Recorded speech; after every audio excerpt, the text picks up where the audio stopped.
So this morning I am going to be doing all the colors for my special project, my special redo of my cardigan poncho.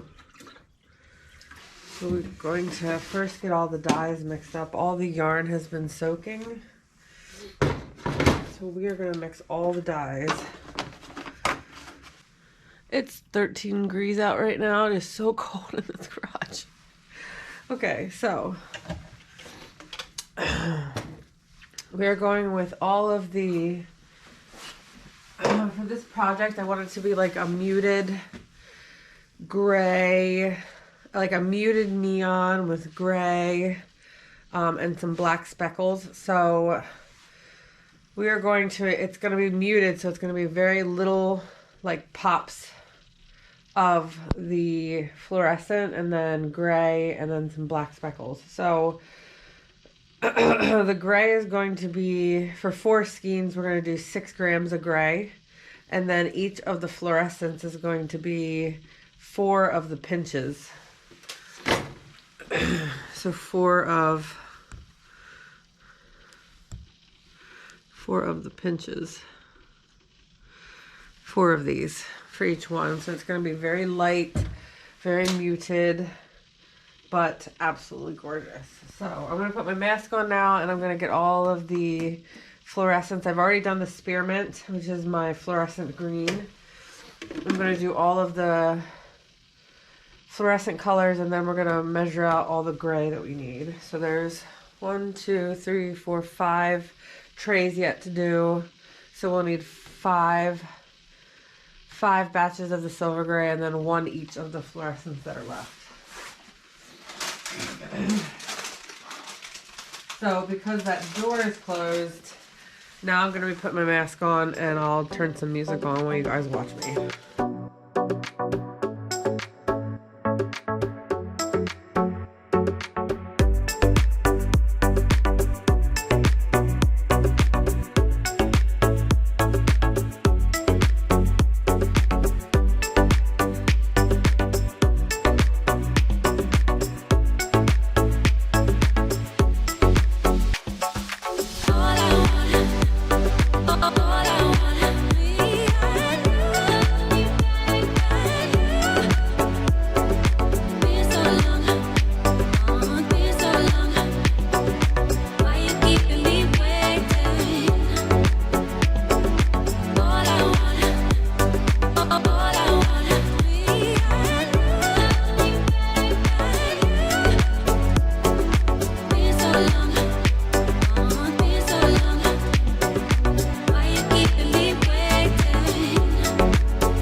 The silver gray I prefer is Jacquard silver gray.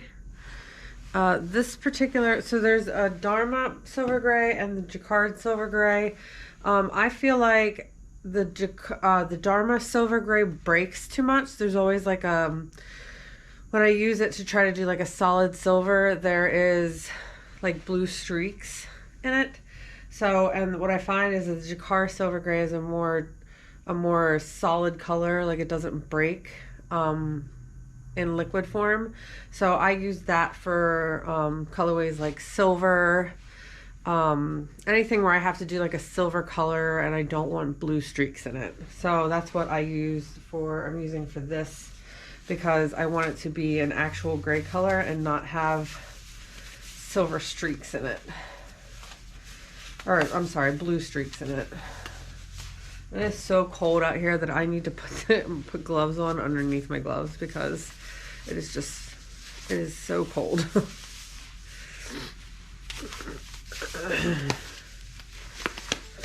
Okay. So the mask is going back on, and I am going to measure out the silver that I need.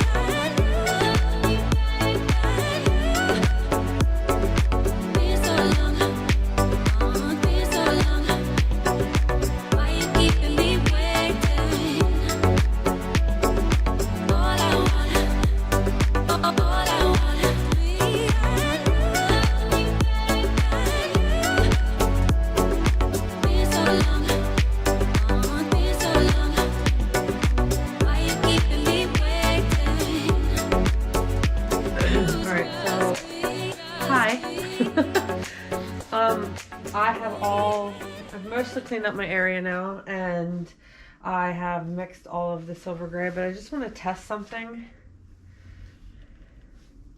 to see. This is what I call the paper towel test. It's where I dip it in. This isn't 100% accurate, but it does give you a good idea of what it's going to look like. And I'm just going to let that sit there and dry out for a minute, because I feel like there was something that I missed when I wrote down. Yep, these are my notes. This is generally, I don't know if you can see because it's so blown out, but this is generally what my notes look like. And then once I, go through it again, I'll write it in my yarn diary, color diary. But I feel like I might have added 2 more grams of the silver gray to this. So I just want to give it a second to kind of do its thing. I'm not sure. You see, as it dries up, it kind of changes the color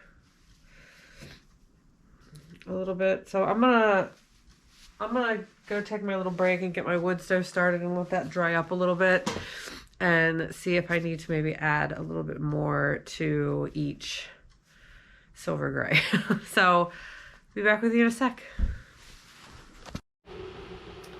So after waiting a little bit, I have decided that yes, I think it was supposed to be 8 grams. So I'm gonna add 2 more grams, because that's not as dark.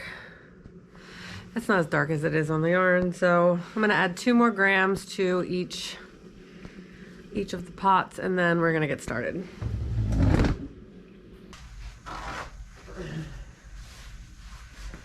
So you can see the difference. It's pretty slight, but this gives a more robust covering. So I gotta make sure I write down in my notes that it was 8 grams. Let's do that right now. And that'll get transferred into my book then. So I'm going to move you over to so you can see in what I'm doing in the pots, and I'll be back with you in a second. All right, so in each pan we have 2 skeins of fingering and 2 skeins of DK. They're both the same fiber content, 75% superwash merino wool, 25% nylon.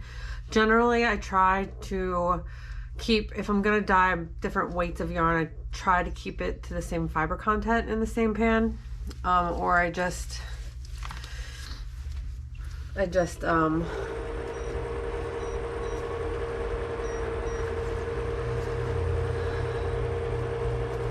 so unfortunately the yarn has fallen prey.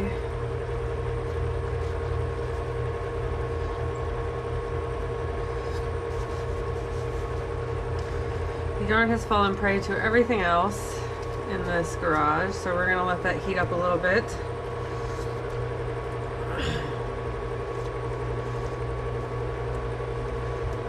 So that I can separate the yarn. Great. Okay, so I was wrong. They've all fallen prey to it. So what we're gonna do is we're gonna heat them up, sort it out, and then I'll start with the first one.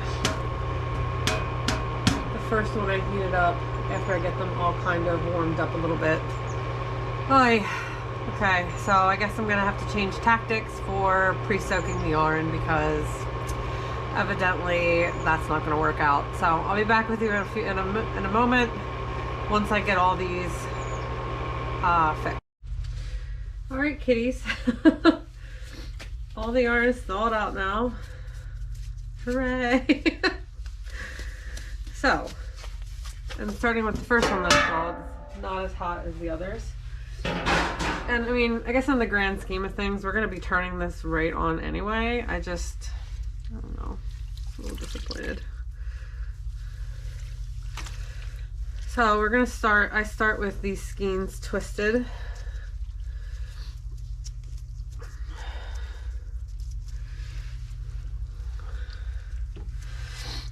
Like in many of the things that I'm doing right now. Twisting the skein slightly gets the colors more evenly distributed. There are a few colorways that I don't think look as good crocheted as they do knit. One specifically that comes to mind is my color zips, the purple rainbow, everybody's favorite rainbow. I have a new one called Toto's rainbow, where they have just like a little zip of color, and I think that unless you're doing single crochet, the colors get kind of lost in crochet. I mean, it still looks really pretty, but I think that those colors look better when they're knit, because just by the way you're creating the stitch allows more of the rainbow to be seen, and that goes for any colorway like that. Like I know there's some that have like different colors with just a small pop in one area. Sometimes I feel like in crochet those get a little lost. So what we're doing here is we're twisting up the skein slightly, and I'm moving them a little closer because the first thing I'm going to be doing is speckling the black, and I want to try to get it on the yarn and not so much in the water. So I don't want it to like fall in between. I'm going to try to keep it from going on the sides as much as I can. But we all know that can only control so much. So what I'm going to do next is, so there was no citric acid in this water. So what I'm going to do is I'm going to speckle citric acid on the very top, because when I heat it up, I want the citric acid to be right on the top. So when I speckle the black on, it sticks right to it. And then we're going to add the fluorescent, like magenta and fluorescent fuchsia mixture. We're going to let that clear. And then we're going to untwist and retwist the skeins and put the silver gray over top of that. So let me get what I need to speckle the citric acid.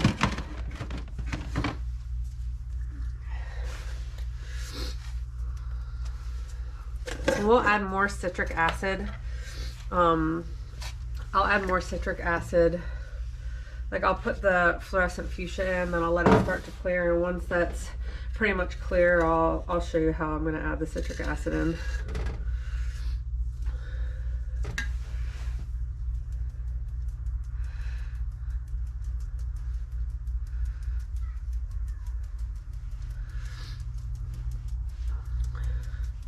Usually with these trays, I do up to 2 tablespoons of citric acid. So this is probably about 1, because I'm not taking full tablespoon scoops.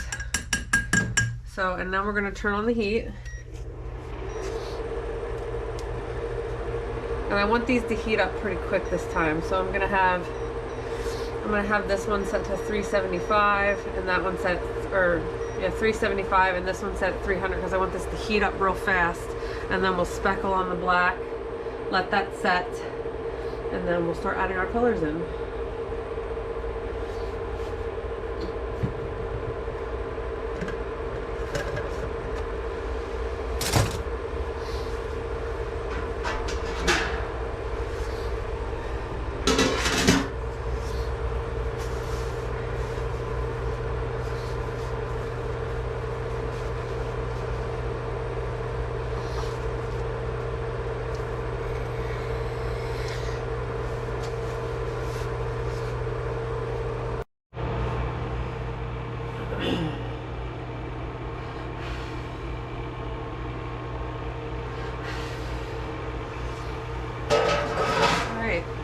Some movement in the water here, so I'm going to just slow it down a little bit.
Set for the most part. I changed my mind about the order of things with the citric acid. I'm actually going to add, I had put 2 tablespoons of citric acid into this cup. Okay, so there's 2 tablespoons of citric acid in this cup, and I'm going to just siphon a tiny bit of water.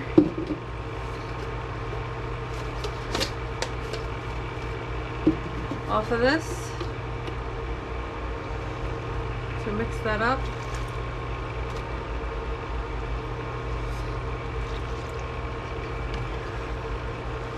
And I'm going to add this citric acid to the fluorescent fuchsia.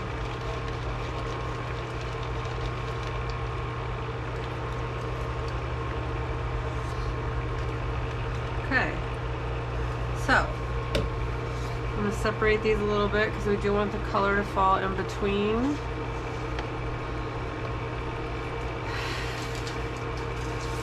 And now I'm going to add our fluorescent color.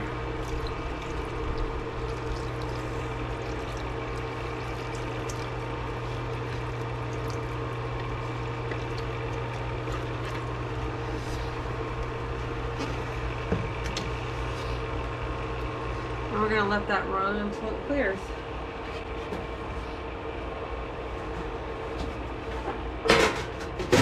Now I wanted to show you, you know how I told you, how I did that. I dipped the paper towel into the dye to kind of get an idea. Well, I did that with the pink and the gray just to kind of get an idea of what it's going to look like. And this will be obviously over the pink, but that's kind of the saturation level I'm going for. Okay, so this is mostly soaked in. So now I'm going to untwist and kind of rip them around.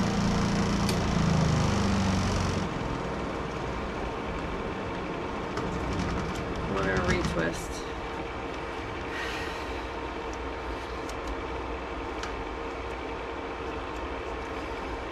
Trying to do this so that it doesn't create a lot of steam. So I'm sorry if some of this is getting...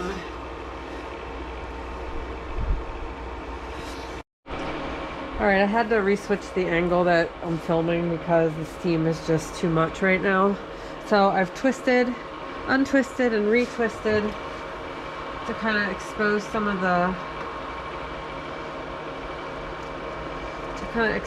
the white areas. So now I'm going to apply the silver gray.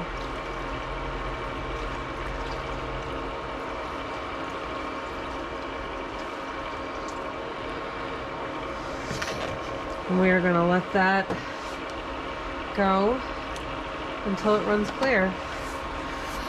And I think I'm going to have to switch the setup for recording for right now to this because it's just too much steam and you can't see anything. So, okay, I'm going to cover this up.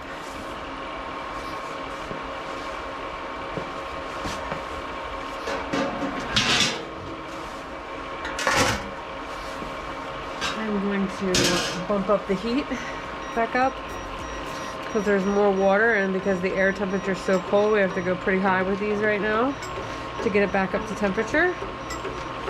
And we will let it clear.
guys, so thanks for tuning in today.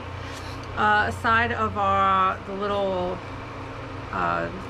setback we had at the beginning with the frozen yarn, I'm really pleased with how everything's going. I am dyeing the orange color off camera because I have reached my peak level of frigid that I can handle.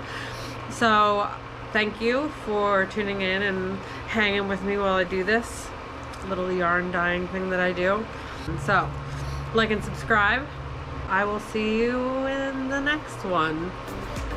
Bye.